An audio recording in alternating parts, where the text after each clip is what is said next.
A deserted compound at the Masinde Muliro University. What was to be another learning day, but evidently not much of learning going on here.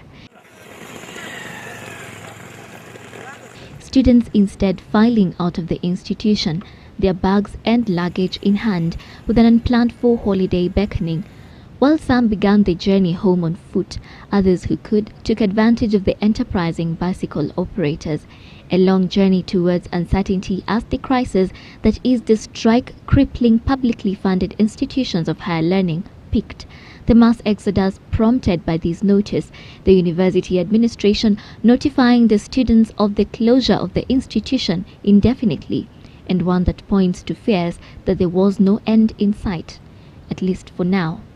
Tulipofika ndani ya examination room, tuliona lecturers walikuja wakatunyang'anya hizo karatasi.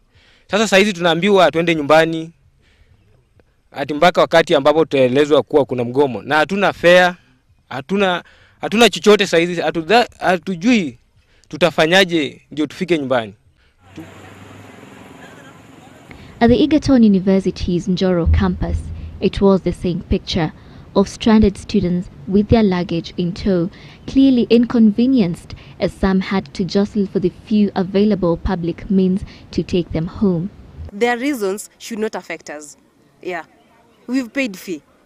We are waiting for exams. We have like barely a month and they are going on strike. At the University of Nairobi main campus, the lecture halls remained deserted as staff members held peaceful demonstrations within the campus premises. The third day of a strike that fuels fears that learning activities in other public institutions could be crippled as well, with no solution in sight. Talks between the government and the university unions have since stalled.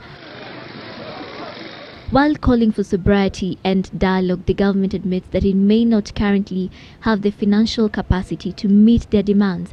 That it is important for us to appreciate the current difficult economic circumstances that the nation is facing, including the global economic difficulties, the war situation with the Al-Shabaab, the recent drought and hunger situation in the country. I want to remind them once more that your demands could be genuine. They could be legitimate, but this is not the right time. In view of this situation, the government has urged the striking members of staff to go back to work in a show of patriotism. The Ministry of Higher Education, in the meantime, hopes that the Salaries and Remuneration Commission will be in place by next week, a body that is expected to negotiate with the university unions on behalf of the government. Sheila Sendeyo, Citizen Weekend.